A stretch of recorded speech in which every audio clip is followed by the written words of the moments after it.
Our 11th anniversary is coming up, and my wife Jenny and I have been eagerly looking forward to celebrating it this upcoming Saturday. Being business partners and constantly on the road together, we can indeed create tension in our relationship, and I've felt that lately we've been growing apart. It was my idea to return to Chicago for our anniversary. I prayed that this would inject some spark back into our marriage. The plan was to return to the same club where I proposed to her. First, I checked to make sure it was still there and was thrilled to learn that not only was it still there, but it was still owned by the same people and hadn't changed much. I told Jenny that I wanted to invite her there for dinner and dancing. She enthusiastically accepted my invitation with the excitement of a little girl on Christmas. It felt as if we were reliving that special night more than 10 years ago. It seemed like not so many years had passed. Back then, I would take on any job, and it took me 3 months to save up for that night. My dad gave me money for the rain, but I didn't have the courage to ask him for more, so I saved. I wanted everything to be perfect. After dinner and a few romantic dances, I led Jenny to the back terrace, from which there was a view of the Chicago River. The bright city lights flickered and danced on the water's surface, stubbornly refusing to be subdued as the current tried to push them into Lake Michigan. I couldn't dream of a more beautiful night, when I got down on one knee and asked her to spend the rest of her life with me. I've never regretted that night since. While Jenny was still getting ready, I slipped out of the house and ran to the local flower shop for a bouquet of flowers. When I returned, I approached the door and knocked, just like many years ago. She was pleasantly surprised and invited me in with a wide smile. Of course, being a woman, she still had to fuss for 15 minutes, but then we left, as if in the good old days. My source was right, the place hadn't changed. It was almost like stepping back into the past when the waiter escorted us to our table. Over dinner, we talked about how good it felt to return to Chicago. We both grew up here, went to school here, met here, and got married here, but because of our business, we traveled a lot, and this was our first return in many years. After dinner, we moved to the lounge and sat at a table near the dance floor. Before, there were live bands, but now they had a DJ playing a variety of tunes from big band to the latest rock and roll. I waited for him to play something slow and romantic, and then I invited Jenny to dance. I held her close as we glided across the floor, her head comfortably resting on my shoulder. For the next hour, we didn't leave the dance floor, but eventually, we both needed a break. We returned to our table just a few minutes later when a man approached us. He had a confident, pleasant appearance that women liked, and his well-built physique was evident even through his clothes. Jenny Johnson?" he asked, obviously knowing her even before she got married. Jenny looked up at him. Dennis Blake. "Yes, this is Jenny, but she's no longer a Johnson." "My goodness," she said, standing up and giving him a tight hug. "It's been so many years, how have you been?" she exclaimed loudly enough for some people at nearby tables to hear. I noticed a woman at one table straining her ears, hoping to catch some gossip for her treasure trove of rumors. "Well, I think the last time I saw you was about a year after we finished high school," he replied as they hugged again. For a moment, it seemed like she almost forgot about my presence. "Oh, I'm so sorry," Jenny said, looking at me and still speaking excitedly. "This is my husband, Walt." I started to rise from my seat and extended my hand, but all he did was glance in my direction with a slight nod before looking back at my lovely wife. "Would you mind if I join you?" he asked Jenny, starting to sit down. "No, not at all. We have so much to catch up on," she said to him, not even glancing my way. To say I looked a little hurt would be an understatement, especially when they both monopolized the conversation. He told her he had left the stage shortly after they last saw each other and only returned sporadically for business. He mentioned that since he left early in the morning, fate must have led him to stop for a beer before heading back to the motel. He spotted her on the dance floor, but in the dim light, he wasn't sure if it was her, so he waited until we sat down and was sure before approaching. I tried to appear understanding and acted content, calmly leaning back in my chair and listening as they both talked about old times. He told Jenny how great she looked and that she hadn't changed a bit in 12 years. My lovely wife devoured his words. Among everyone else, my ears perked up when the conversation turned to sex. They seemed like old friends, now laughing at their naivety and inexperience. I felt cold stares at the back of my head when he told her, right in front of me, that he should never have left without taking her with him. He said he got married, but it only made him realize that he left the woman he truly loved in Chicago. I'm sure some people around us saw the anger on my face when I considered ending the conversation and leaving with my wife, but it was precisely then, without even looking at me for approval, that he invited her to dance. She acted as if I weren't even there when she reached out her hand for him to take and led her. I'm sure it wasn't hard to notice that I was seething with anger when they both stepped onto the floor. The man at the neighboring table commented on their behavior. Despite all the reminiscing and laughter they shared, neither Dennis nor my wife seemed very calm in their conversation. I watched as he took her by the hands and started a slow dance. At first, the distance between them was quite decent, but as time passed, it became less and less. I sat, sipping my beer and drumming my fingers, as they continued to dance from one slow song to another. I could hear more whispers from the surrounding tables. I felt it was time. I approached them and patted Dennis warmly on the shoulder. "Can I join in and dance with my wife?" I said somewhat sarcastically. Neither he nor my wife looked very pleased when I took his place. "Hey, remember me, your husband?" I asked sharply. "What's going on? Why are you letting this guy monopolize our time together on our anniversary?" I wasn't speaking particularly loudly, but not in a whisper either. I knew some of the people dancing around us could hear me. "Oh, honey, I'm sorry," she apologized. "It's just so nice to see Dennis again. I'm sure you've heard. He was the guy who got my cherry," she said with a smile and a giggle. "Yes, I heard. I think everyone knows by now. If they didn't hear the conversation, they can tell by how you're acting. I think he's trying to relive that night. His intentions are dishonest, Jenny. I want you to put an end to this," I said. "Walt, please stop, don't be like this. He's just an old friend I haven't seen in many years.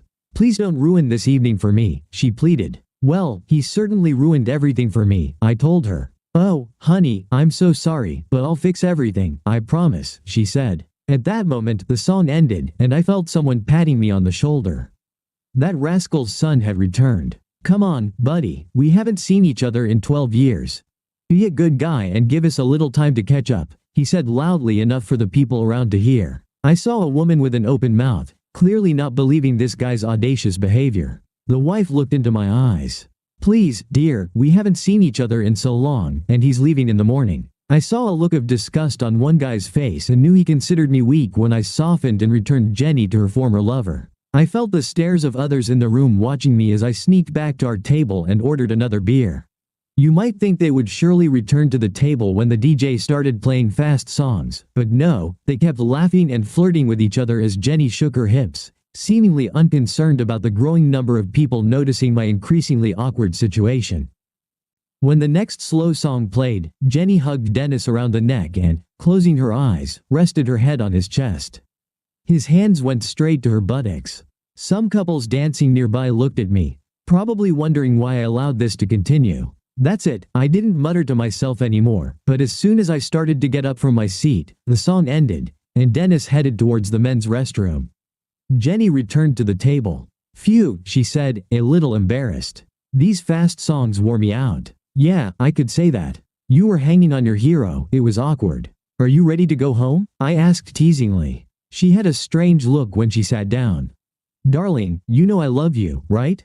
Everyone around us could see that I didn't like how the conversation was going. "I hope so, because I love you," I reassured her. "I know, dear, and I pray that you love me enough to understand what I'm about to say.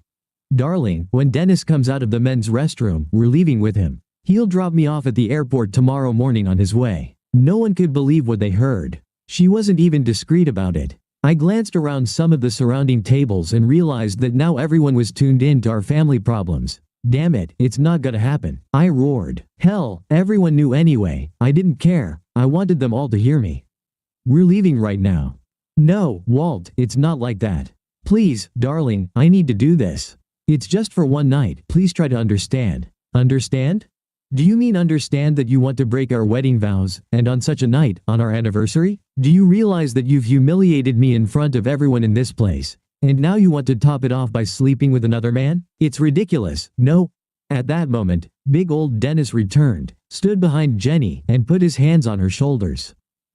"Are you ready, darling?" he said, looking at me with the smirk of a victorious hero, ready to enjoy the spoils of his triumph. Jenny took his hand. "I'm sorry, Walt, please try to understand," she said, getting up.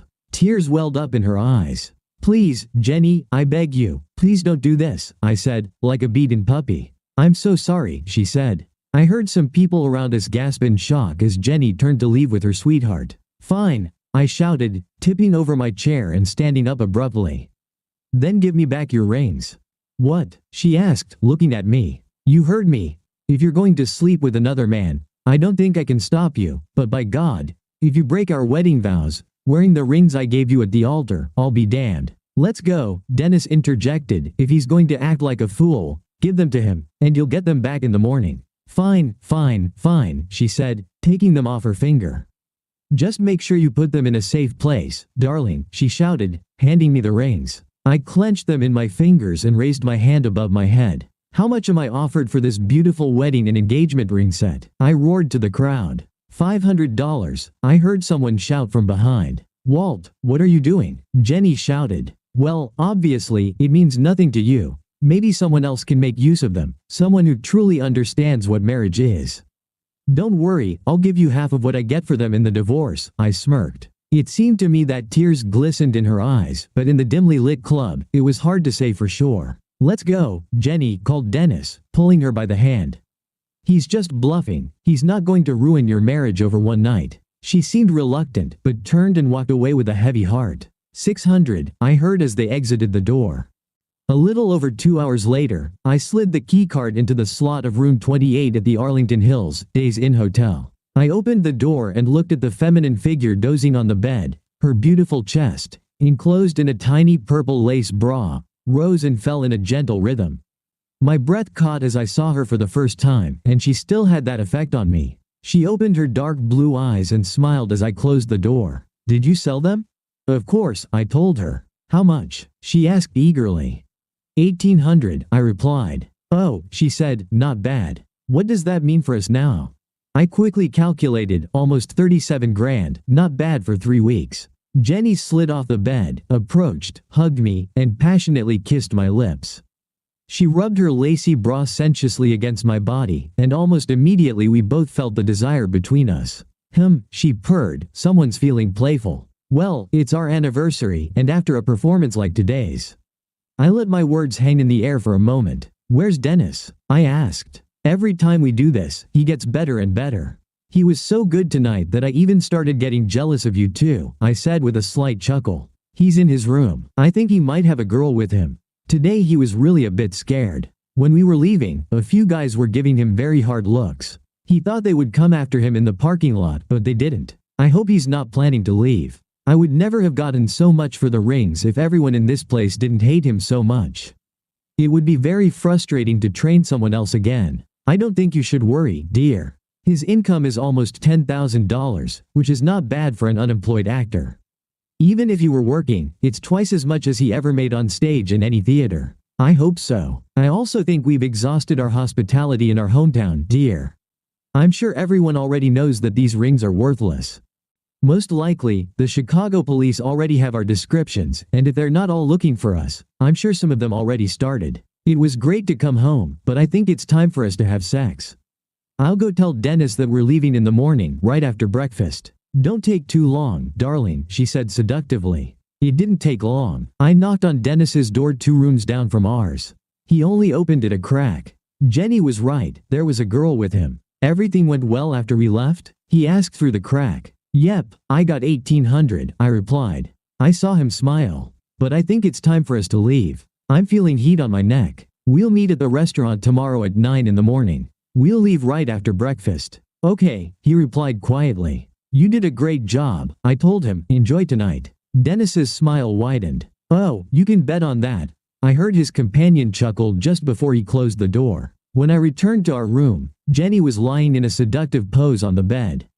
The sexy lingerie she had looked so good in earlier was now absent, and the only thing on her was a wide smile. I undressed in record time and climbed into bed next to the most gorgeous woman I'd ever known and kissed her tenderly, with love and compassion.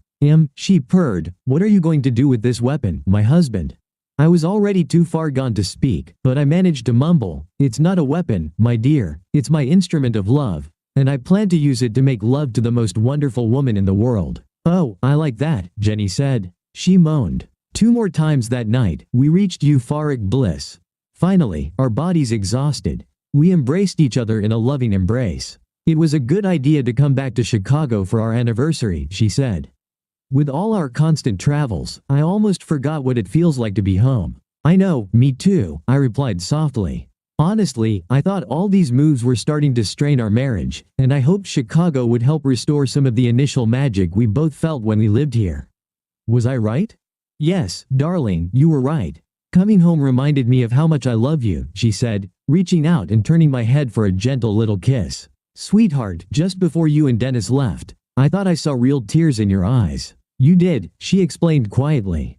Sometimes when I play my role, it feels so real. Tonight I thought about what it would be like if we actually broke up. It scared me, and I started to cry. That will never happen, my dear. We were meant to be together. She smiled and lovingly looked into my eyes. So, my wonderful husband, where's our next stop in the Port OO? I smiled.